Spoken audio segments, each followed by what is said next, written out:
Invincible has come a long way in the show, but he still doesn't quite live up to his name. Although he's much faster and way stronger than in Season 1, there are still many characters who could destroy Invincible, and today, we're ranking them all, from the hardest fights to the easiest kills. And trust me, the final one will leave you speechless. Starting with Cecil Steadman. I think it goes without saying that Cecil himself poses no threat to Mark directly, but given his resources, tenacity, and willingness to push the boundaries of morality, he absolutely qualifies. In the first season, we see that Cecil Steadman is not a man to be trifled with, as he takes on Omni-Man both directly and with his full arsenal and resources at the time. First being the long-range instant teleporter, giving him the ability to move around and evade quick attacks.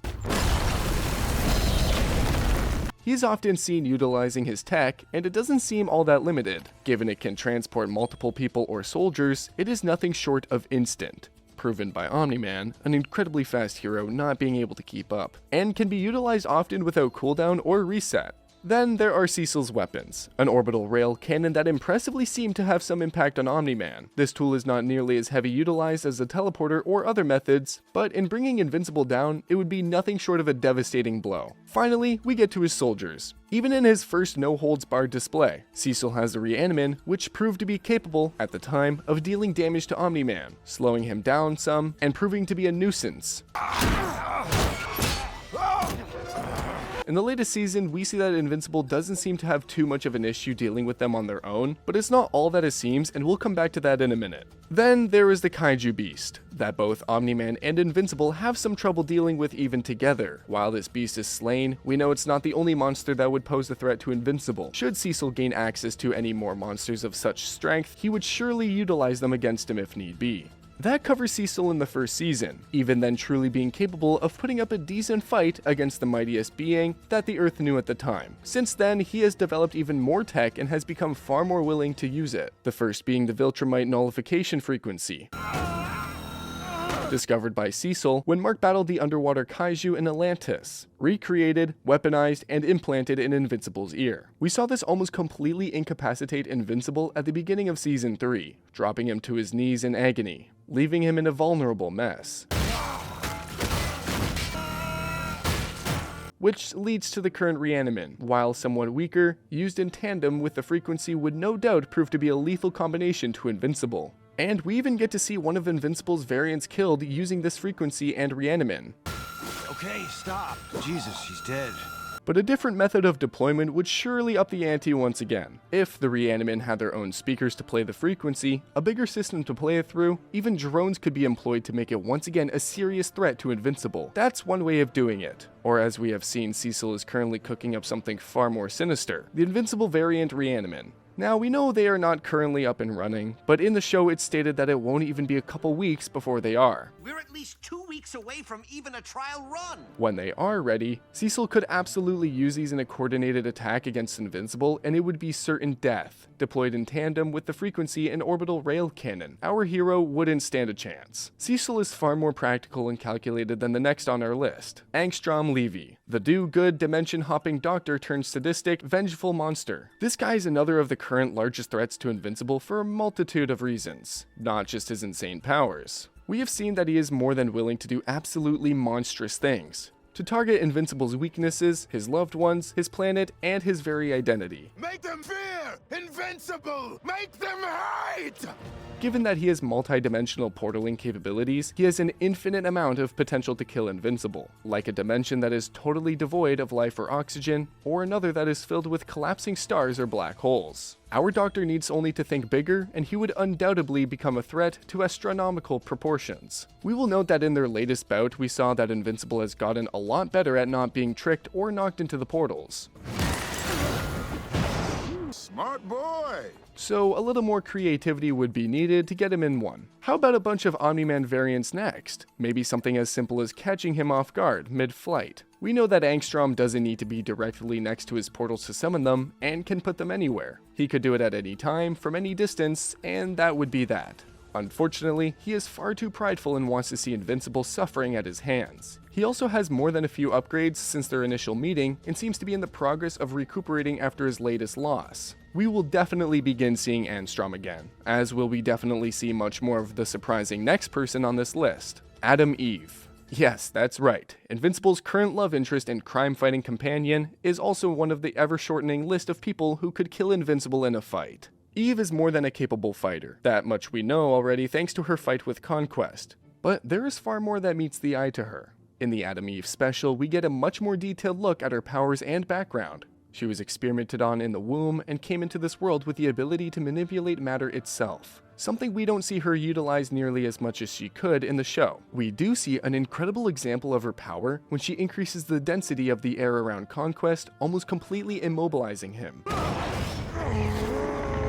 I increase the density of the air. Something like that against Mark may prove to do him in. We see a lot of her pink energy and usage, which she can employ very creatively, but we don't think that alone would be enough to stop Invincible. Going back to the Adam Eve special, we know that her ability to manipulate the matter of living creatures has a limiter placed on it artificially, one that under times of great duress will automatically be overridden. She managed to come back from the near brink of death, erasing the mind of Steven Erikson after he killed her parents, showing us that she can, and will, use the full extent of her powers when pushed to her limits. Should Invincible break her limiters unintentionally, his death would likely be instant. Anything along the lines of being turned into rock or solid gold, having the air removed from his lungs, he'll just straight up Dr. Manhattan cellular disintegration, if Eve were pushed that far. While they are together currently, there is no doubt in our minds that Adam Eve is an absolute powerhouse that could potentially, if her limiters were broken, kill Invincible. Though she has limits, the next person has absolutely none: Anissa.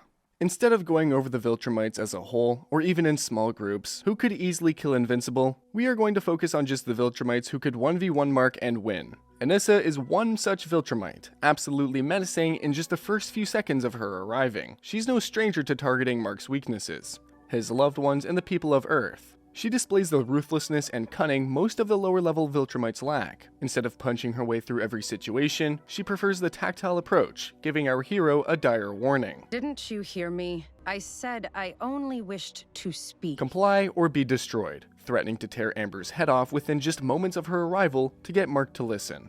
Did you hear me? She does attempt to appeal to Mark in a pragmatic way, referencing the current state of humanity and its impending self-implosion. The powerful of this world destroy their own home. It's complicated. No, it isn't. We have the technology to repair their climate. We will save more of their lives in a single year than you could in 100. She's intelligent, level-headed, and a true emissary of Viltrum.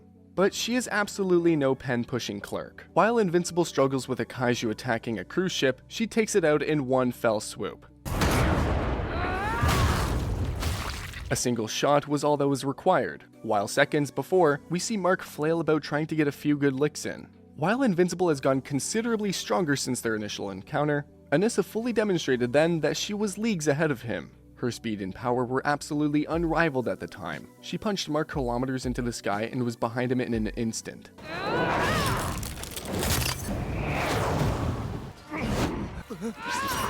Donald even mentions she was faster than Omni-Man, putting her on a level of her own. She slaps Mark around like a ragdoll, and she doesn't even know a single sign of the slightest exertion, ending their fight with a devastating fly kick into the floor which leaves an awesome crater. Anissa dominated him then, and she definitely still outclasses him now. The only reason Invincible is still alive is because she is seemingly a diplomat, not a conqueror.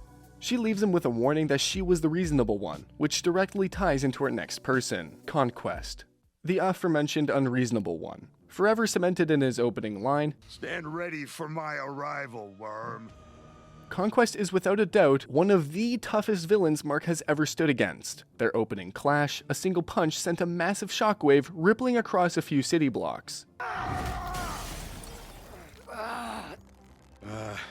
shattering windows, blowing people off their feet, and breaking the sound barrier. Within the first few moments of their absolutely immense battle, already bringing to attention that now, our boy Mark might just stand a chance. A notion that is very quickly put down by Conquest. He even references Anissa and her diplomatic ways before diatribing into how he is not here to integrate Earth into the Viltrum Empire. He's here for blood and he loves to fight and kill.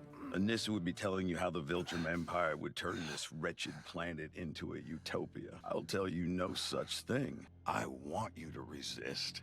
I'm here because I enjoy this. Conquest is almost completely unhinged. Not only does he not care about mass casualties, he loves it. Meaning he wastes no time. There are no moral barriers, no line he won't cross. all in the name of good old-fashioned sadism and the thrill of the hunt.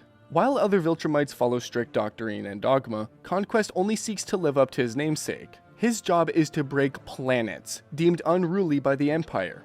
If Anissa is the threat, then Conquest is the consequence. It may appear that Mark gets a few good shots in the first few moments of battle, but Conquest appears to be absolutely loving it, allowing himself to just get hit so the battle can go on a few more seconds. Make no mistake, for almost all the fight, Conquest has the upper hand, that hand being the one constantly slapping Marks around. With a single blow, Conquest levels half a city. The shockwave as he flies in for impact, shattering windows alone. Really, there are only so many ways to say Conquest is a shockingly terrifying villain with immense power. So let's frame it like this. While playing with Invincible, he levels several cities, kills thousands, almost kills Oliver effortlessly, while monologuing about how good it feels to slowly rip someone in half. Kills Adam Eve and states he's having the time of his life.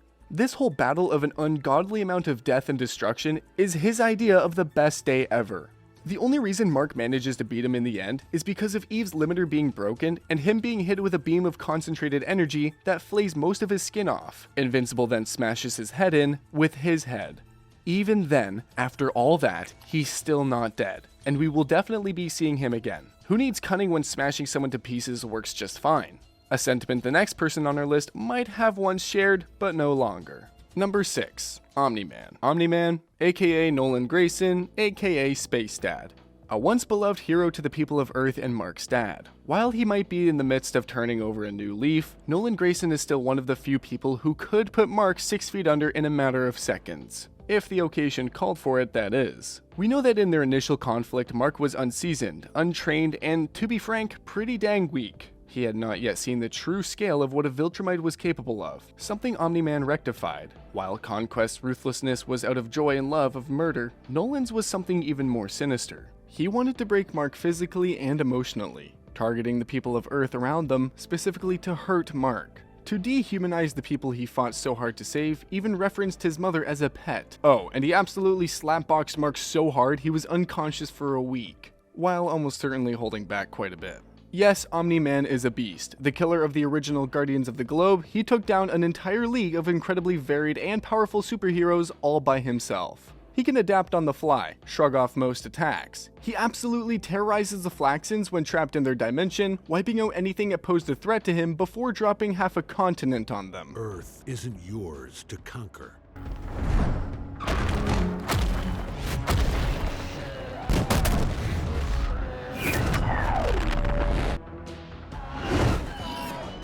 He absolutely keeps up later in the series too. First of all, he casually left the event horizon of a black hole. For reference, the event horizon of a black hole is deemed mathematically inescapable. He conquers Thraxa and later battles 3 separate high-tier Viltrumites, while protecting Mark and the Thraxans, a battle he ultimately loses only just after killing 2 of the Viltrumites and mortally wounding the 3rd. Even later, he is still no slouch, fighting off his would-be executioners alongside Alan and Battle Beast. Nolan Grayson is revered among his people, and for good reason. He has an impeccable record of successful planets brought into the Viltrum Empire. He is fast, powerful, and needfully brutal, keeping him near the top of our list. While he doesn't quite have the lust for death our previous entry had, our next one certainly does. Battle Beast. Still a little bit of a mystery character, but we have seen him in action enough to know that Battle Beast is undoubtedly a dangerous opponent. First coming to light in Season 1, where he brutalizes a bloodlusted Invincible and the reformed Guardians of the Globe. Even Nolan refuses to intervene. Maybe he knows something we don't. Diving into a bit of the source material, Battle Beast is an anomaly even among his own people. A battle-proud race of lion humanoids, he is seen as the very pinnacle of his people, a true warrior who only thirsts for the mightiest of battles. While it could be argued he doesn't necessarily go out of his way to harm innocents, he has no issues if bystanders are hurt or killed in his quest for the ultimate battle. We've already seen him handle an entire team of heroes effortlessly. We come back to him aboard the Viltrumite prison ship, where it seems he allowed himself to be captured to continue his quest. Upon hearing the imminent arrival of Viltrumites, an opponent who may be worthy of his might, he easily breaks out and goes on a rampage alongside Alan and Nolan, taking down a Viltrumite all on his own. A feat that only a very small number of beings in the whole universe can attest to. Even this does not satiate his need for the ultimate battle. He is disappointed and left bitter about the situation. He then survives weeks floating in space before being found and coming to. More! We will see much more of Battle Beast, but even now with Mark's increased strength, it would be absolutely no contest, much like the final entry on our list, Alan the Alien. This might come as a bit of a shock, but yes, Alan the Alien is without a doubt at the very top of our list of people who could kill Invincible, for quite an interesting reason we might add. When we first meet Alan, he is more or less close to Invincible's level of power. He may or may not have been even a bit of a threat to Omni-Man. We will never know, because later in the series it's revealed, after surviving a near-death experience at the hands of two powerful Viltrumites, that Alan possesses a unique ability. When his body is pushed to its absolute limits, as long as he survives, his power will increase to absolutely ridiculous amounts. He has doubled in size, faster, stronger, and more resilient. When next we see him in full form, he comes face to face with Anissa, who we saw before absolutely body Mark without effort. Alan incidentally draws blood with a single punch, before faking that he loses so as to be captured aboard the Viltrumite prison transport, where he is subjected to all manners of attempted execution. Even these methods aren't enough to trigger his latent power of regenerative growth. As he is attempting to escape, laser fire is seen as nothing more than a mild annoyance. He later busts Nolan out and is seen taking on multiple Viltrumites alongside him, displaying just how much his power has grown. He and Nolan kill the Viltrumites, and he is definitely now much more than a match for even Nolan, putting him squarely at the very top of our list. We will definitely be seeing more from Alan, who has almost unlimited potential to grow to be one of the most powerful beings in the universe, as long as he survives each battle. But even in his current state, he could definitely kill Invincible.